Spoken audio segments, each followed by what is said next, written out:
So I see a few people in the back standing. As usual, there are empty seats in the front row, so I dare you to come up and fill those in. Next up is Marshall Van Alstyne. You know Marshall well. He's a professor at Boston University, son of MIT, and we have a hook pretty well sunk into him as a visiting professor at the Initiative on the Digital Economy, and we're happy to have he and Jeff and Sangeet as the thought leaders in this space. So welcome, Marshall, please. Thanks. Well, I've just been asked to remind the next panel to go get mic'd up so they can come up here. I think about 3 more seats up here, so I can do some cold calling on the folks in the very back in case you want to move forward. So make sure that this thing is actually working. So what I want to suggest is that there is, in fact, a tsunami change that is coming in industry. I want to make this point that the transition to internet-era firms is analogous to the transition that we saw for industrial-era firms, but it's actually for a very different set of reasons. I want to see if we can go into what those reasons are and explore the implications of that for what the practice of business should look like today. There is, in my view, every reason to believe that things really have changed. If we take a look at Kodak, for example, a company that's now gone, in its heyday, it had 145,000 people, $30 billion market capitalization. We take a look at Instagram today, which processes as many photos as Kodak ever did, was acquired for $1 billion with 13 employees. That's a hell of a difference in the asset base. Or if we take a look at Toyota, the world's largest manufacturer of autos today, capital facilities all around the world, 339,000 employees. We look at Uber, a quarter of the market valuation of Toyota, almost no assets whatsoever. It's rather extraordinary what's actually happening. Or if we take a look at what are the competitors of today relative to the competitors of tomorrow? I mean, publishing companies aren't afraid of other publishing companies, or broadcast companies aren't afraid of other broadcast companies. Toyota invented just-in-time inventory, so they're not necessarily afraid of Ford and how they know how to deal with other companies in there. Or Swatch will go for fashion while Timex is going for sports in watches. But how do they deal with Amazon? Many of you have heard about the troubles that Hachette as a publisher has had with Amazon.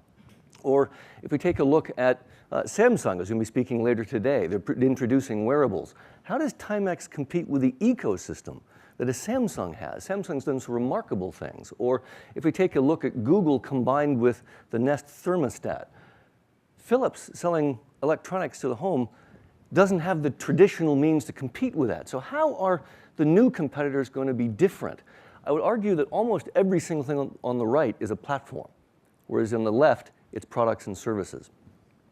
So let's just cover more of the facts before we go into why we think this is happening. Again, if we take a look at the facts, we'll use Interbrand data on the most famous companies in the world. In this case, if we simply rank order those that have ecosystems associated with them, 13 of the top 30 are platform companies. In this case, we can include those like eBay and American Express that have buyers and sellers transacting across the platform. But at least as interesting are the innovation platforms like IBM and Microsoft and Google and Amazon that have others building on top of their infrastructure and innovating to bring more value to the system. If we look at internet presence, platforms completely dominated, YouTube, Facebook, Google, and it doesn't matter where we look.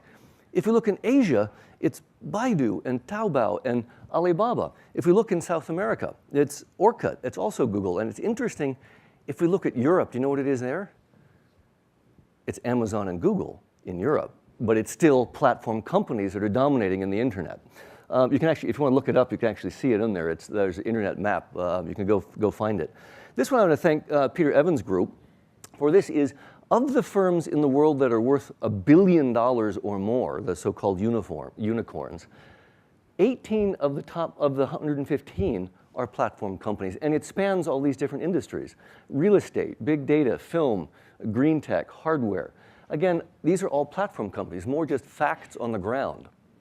Or if we take a look at 3 of the top 5 firms in the world by market capitalization, Google, Apple, Microsoft, and Google joining the ranks of ExxonMobil and Berkshire Hathaway.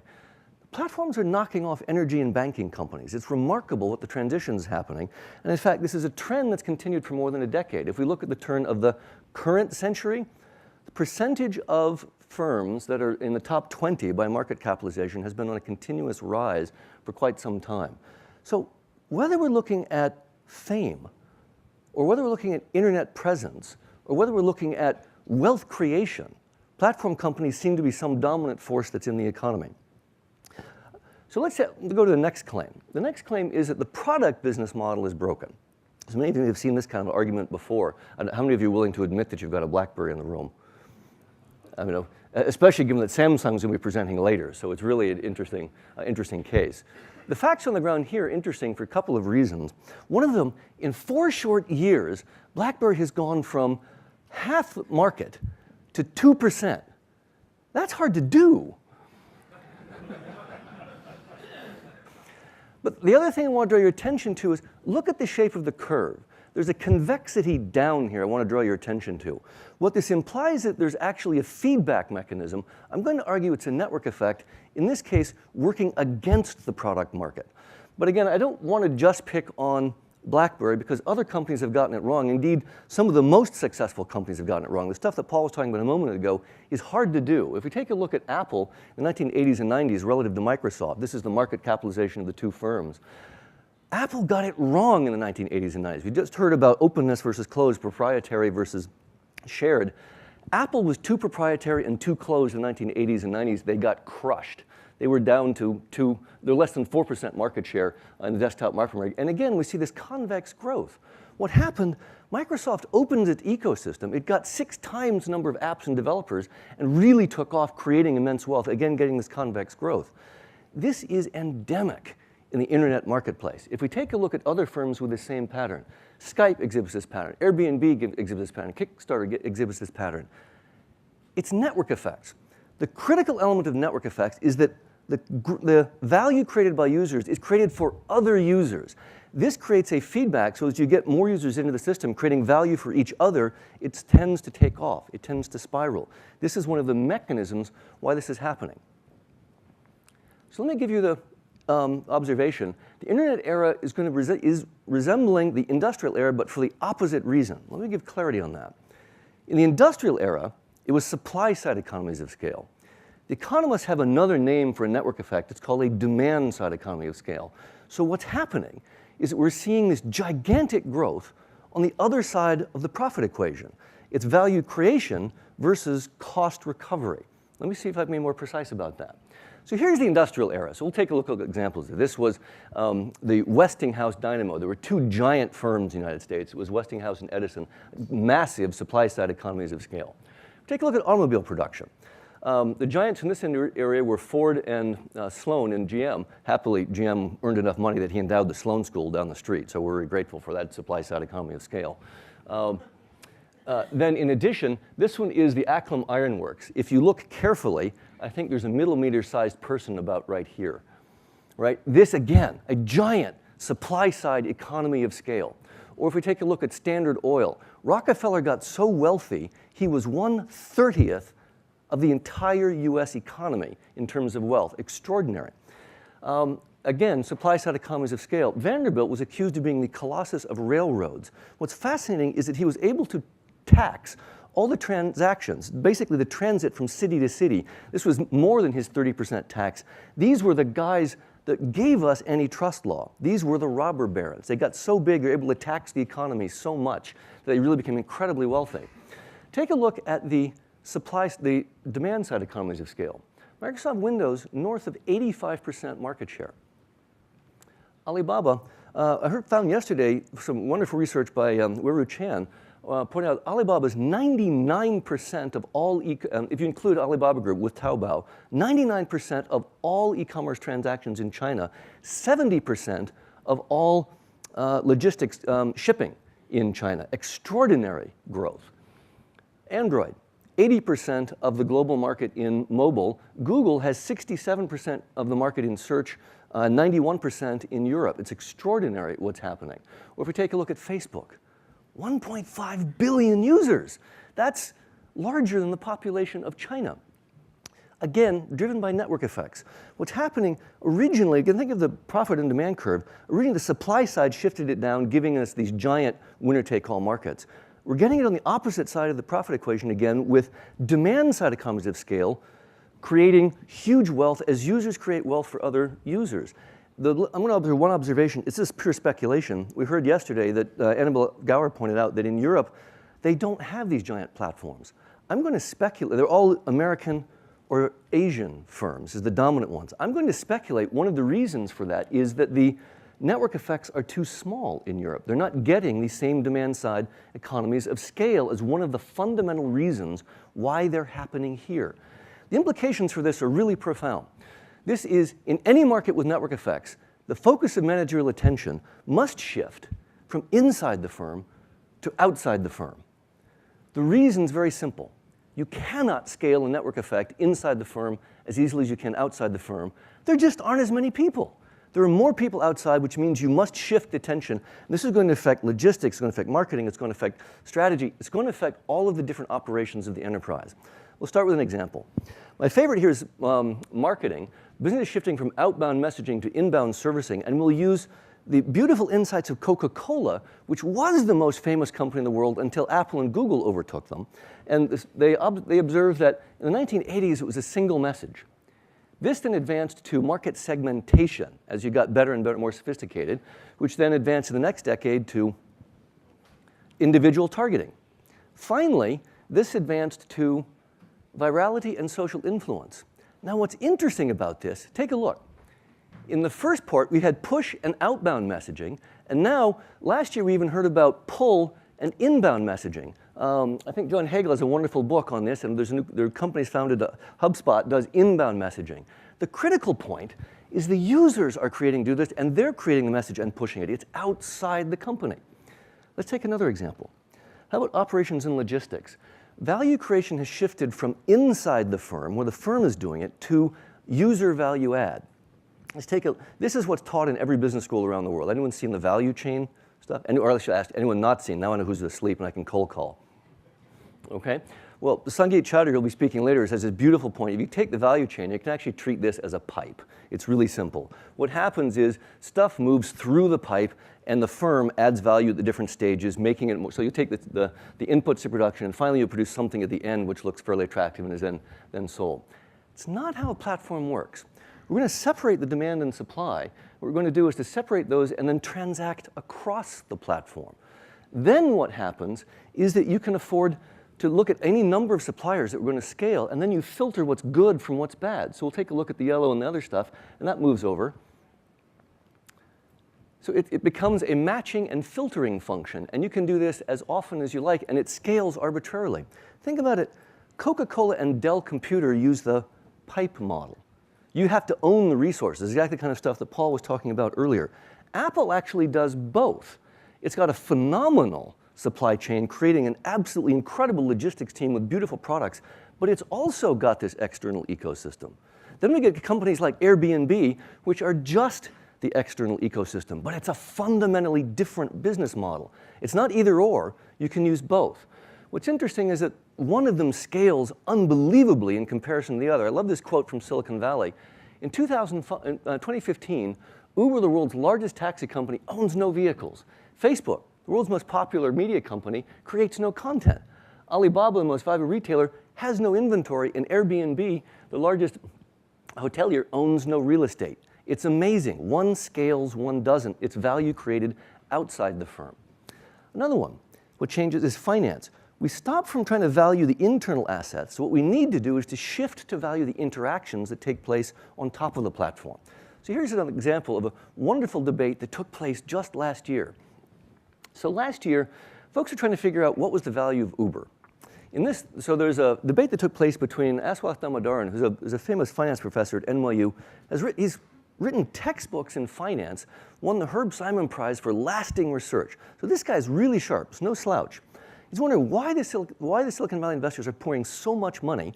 At the time, they had valued the firm at about $17 billion. And what he did is he used the traditional tools of finance. He estimated the global taxi market, gave them a 10% market share, did the traditional DCF, discounted series of cash flows, and looked at the proprietary assets, the barriers to entry, the patents that they might have, and said, look, this is worth $5.9 billion.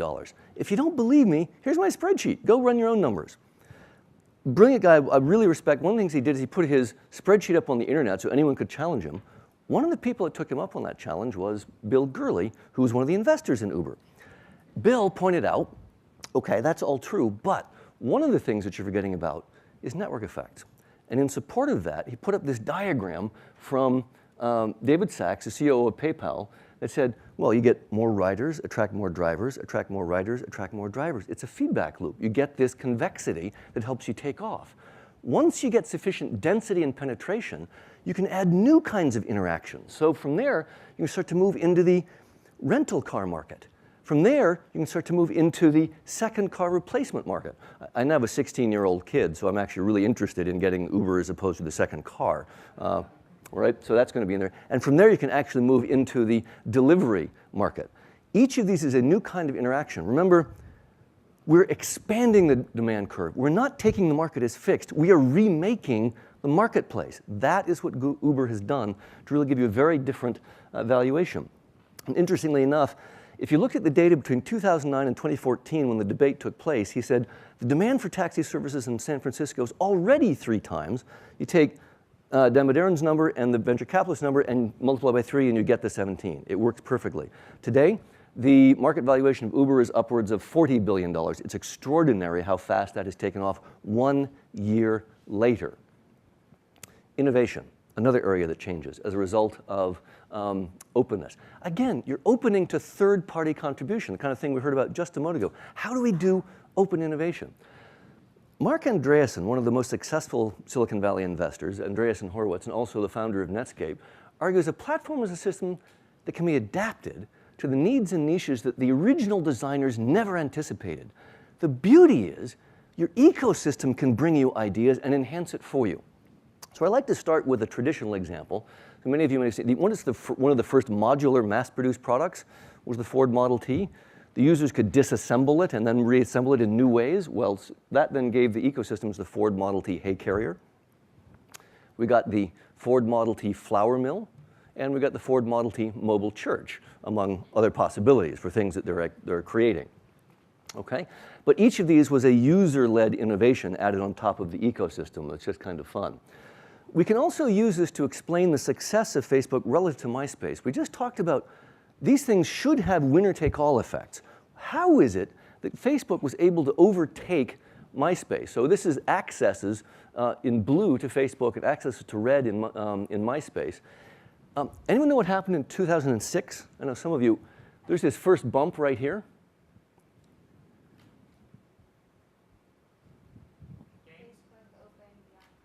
That was it. Perfect. It opened beyond college. So it was opening from .edu to .com. That was the first thing that happened. But that gave them a little openness there. What about the convex region here? What about the convexity? How did they get that? Anyone know that one? That's when they opened to Zynga. That's when, as they opened to developers. That's when Zynga brought them Farmville and Mafia Wars, and that's when folks started spending hours on the game, on the stuff, and inviting their friends in. And that's, again, when the convexity really helped them take off. As a matter of fact, there was a great quote from the founder of MySpace. He said, "Damn it, we made the same mistake Apple did in the 80s and 90s. We kept it too closed. We should have kept 5 to 10 key features and let the ecosystem innovate everything else." It's a tough, tricky balancing act. It's the set of trade-offs that Paul talked about just earlier this morning. We can demonstrate that in a different way to make it visual. I don't know how many of you have seen the long tail diagram. You know, Chris Anderson and Brynjolfsson and Smith have done some wonderful stuff on this. If you imagine this is the platform, so if this is your iPhone or your Android, and it comes preloaded with internet and browsing and calls, those are the things that might be owned by the firm. The ecosystem creates all these other things over here. But think about it. If we start here, and then you add all of the innovations that are way out over here, the last one's a tiny little niblet. But you sum it all up, and it's more value created by the ecosystem than by the firm itself. The total value is actually vastly higher. There's another reason why I say platforms beat products every time. You're going to get innovation at higher rates. Another way to demonstrate that's really simple. Imagine your internal R&D group, and whatever the slope of that might be. So over time, this is what you start adding in by your internal R&D group. Then if you add third-party innovation, it changes the slope. So even if you start from a lower position down here, and you've got third parties coming in to help you out, you've got to overtake them. It's only a matter of time until it happens. There's another neat trick here, which is, what's your cost of failed applications? The platform doesn't bear the cost of failed apps. They're simply experiments that they're born by the ecosystem. But you've still got 30% upside. That's a hell of an innovation R&D trick. You've shed the costs of failure, and yet you've got the option on the 30% for all the upside.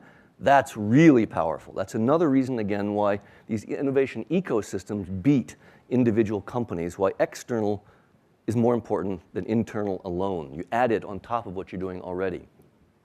One of the most fundamental set of changes is actually strategy. The strategy changes when we're managing the ecosystem as opposed to just managing internal assets. So let's take a look at the tradition. So what we usually learn is to protect a market niche, to create barriers to entry.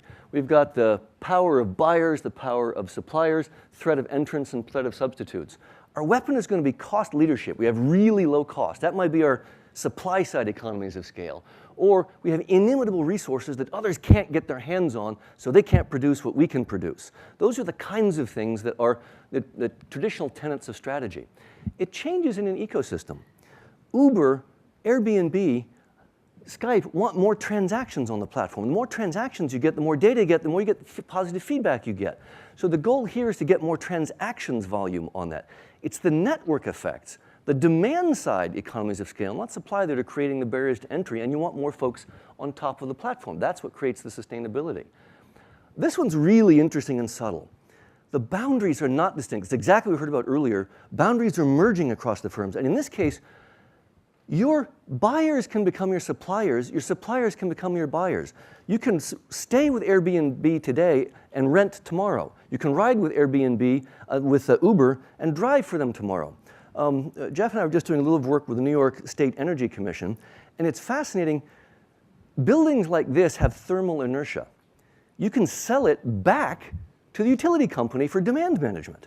Or folks that are driving Teslas, you think of them as sucking down electricity. Those batteries can be reversed and become storage. It can be sold back. The suppliers and the buyers can be interoperable. If you treat them in the right way, you have merged those boundaries in ways that completely remake how you treat your ecosystem partners. It's also multi-layered. I'd argue that competition in platforms is much more like playing 3D chess than 2D chess. So this might be MySpace versus Facebook. So one is platform on platform. That's the traditional competition. But we also need to consider such things as multi-homing. Facebook does not want Zynga building for MySpace. So they don't own it, but they want to keep that stuff to their own platform if they can help it. So you want to prevent that kind of thing from happening. But you also need to prevent exploitation. You need one partner maintaining the health of other partners in there. So when Zynga starts to advertise too heavily to users, it starts to drive users away, and that's bad for the ecosystem. So Facebook has to police that behavior, or Twitter has to police the misbehavior of folks threatening other folks on Twitter. Dick Costolo was actually talking about that about 2-3 months ago. So you have to manage the conflicts of different parties. I think Jeff was going to speak on governance earlier or later. Another element here is you've got to manage the interaction between your partners and the ecosystem itself. This is the compete versus partner. To what extent are they going to tip relationships and take business away? You need to manage that as well. So this is the partner versus compete. It's 3D chess in this market as opposed to others. The other thing is you really don't need to own this. You own the stuff at the head of the distribution, but you let your ecosystem create everything else, and you plan for that. So it's not that you only own the inimitable resources. You just have the inimitable resources come to your platform and produce on your behalf. You motivate them. I think it was an interesting question about sharing the margins earlier. Make sure you give them enough margin. They want to produce for you and produce on your part of the ecosystem. That's the way to remake this. Another one. We hear a lot about big data these days. I'm going to argue that most big data these days is small potatoes. Most big data these days is small potatoes. What do I mean by that? In most cases, it is folks are doing small things. So what they'll be doing is they'll be optimizing placement of buttons around a web page, or adding new features to a product and testing those. Okay? If we do that, instead, use big data to optimize your ecosystem partnerships. Here's a way to do that. One, use your recommender systems or your search engines to help users find the content they know. So it's helping them find songs or apps, helping them consummate more transactions on one side. But that goes both directions. those that are producing on your behalf can find unmet needs, help them find new marketplaces, use your analytics to, again, consummate that match from the other side. Another one, help users become better users. Examples might be helping gamers become better gamers, or investing in your consumers is a way to help educate them. Schrage has a wonderful argument on what do you want your consumers to become. Invest in them and actually help them become better. Or you can help your content creators. SAP is really good at helping its developer ecosystem get better. They've created things like the SAP Community Developer Network, helping them benchmark. So you can create another feedback loop there. And then you also have to manage each of their conflicts against the platform. To what extent are they siphoning business away, or how much are they adding business to the platform? Again, use your analytics for ecosystem optimization, not product optimization. It's a fundamentally different business strategy. Lastly, let's go back to this. So we said, yeah, it's platforms that are dominating the product space. Platforms that are dominating the services. Can we be a little more predictive about it? Well, most of the strategies think about predicting the feature overlap. So what is it that's different between the iPhone and the Android? Or what is it that's different between, in this case, what is it that's different between NBC shows versus the CBS shows? What we really want to think of, so that's just the feature overlap. What I really want you to think about is the community overlap. Whose users overlap who else's users? If they can add their features to their user group, all of a sudden, your product space looks very small. That's what's happening with Swatch and Timex versus Samsung. Samsung has a hugely larger user base. So if you add the features, it's much easier to take those away. Look for the user overlap, and that will help be a predictor of where your competition is going to be coming from, which platforms are going to be a true threat. Really the message I wanted to take away, here, by the way, and this is, again, I argue that network effects flip all of the operations of the firm, whether it's marketing, human resources, R&D, strategy, IT. IT, we've gone from back office ERP to front office CRM to out of office social systems. Operations and logistics, again, we're moving outside the firm. We have to have the insight that once network effects are present, it really flips managerial attention from inside to outside, and everything really is different in that kind of an environment. There's a really interesting observation. A lot of folks think that it's only technology companies where this matters. That's not true. In any case where you can add information or add community to create value, it is possible to add network effects. It's decreasing, so it's more true on the left, to information technology and services, less true on the right. But we can go from infotech to consumer goods. Every one of these is a platform, to automotive, to medicine, agriculture, heavy industry. One of my favorite examples is actually from food products. We'll hear about that later today with McCormick. Phenomenal examples. We've got heavy industry all the way to government at the end. Any industry to which you can add information or community can be transformed in this way. So again, I really want to argue that there really is a sea change. There really is a tsunami of things changing. All of the operations of business really are changing. I particularly like this Hokusai print. It was done in 1830, and it was done as the 36 views of Mount Fuji. This was then done by a community of woodblock carvers and printers done after that.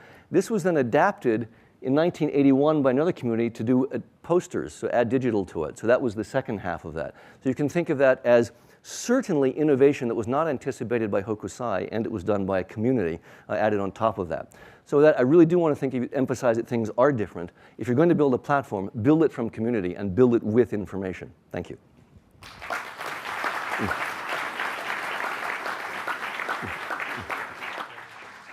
I don't know if we have time for one or two more questions while they're setting up chairs. We also have the pleasure of having a healthcare panel. Again, I think industries are being completely transformed. Healthcare is absolutely one with lots of information and lots of services. There are also some very interesting challenges about who's going to own that data, what the privacy issues are going to be. So that's going to be a very interesting question.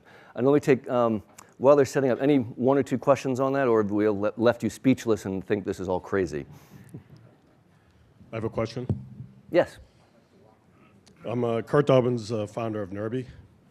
Can you talk a little bit about the chicken and the egg? Which comes first, the information or the community? Well, that's okay. That one I wouldn't necessarily argue that it's either. What I'd actually argue is we use some focus on the key interaction that you want to drive first. Actually, Sangeet will be speaking a little bit more about that kind of thing later. Focus on the key interaction that you want to take place on on top of the platform, and you may be able to use either one to start driving it. What is going to be the highest value interaction that should be taking place? So Uber started with a taxi. It didn't start with logistics. That's added later. Focus on the key interaction that needs to take place first, then get those going. And you may need to subsidize those to get the network effects going initially. As we see, Uber's been giving away rides and Lyft has been competing with that. So you may need to subsidize to get that stuff going initially, but get the key interactions going until you get the network effects going. Once that happens, it becomes self-sustaining. Yeah. I want to reaffirm your answer because the most important value thing, that's going to be the source of your strategy. Yes. That's key. That's the portfolio for strategy that your entire talk stresses. Thank you. That's correct. And I need one last question. I think we're out of time. All right. That's it. So you're going to have lots of questions for them. All right.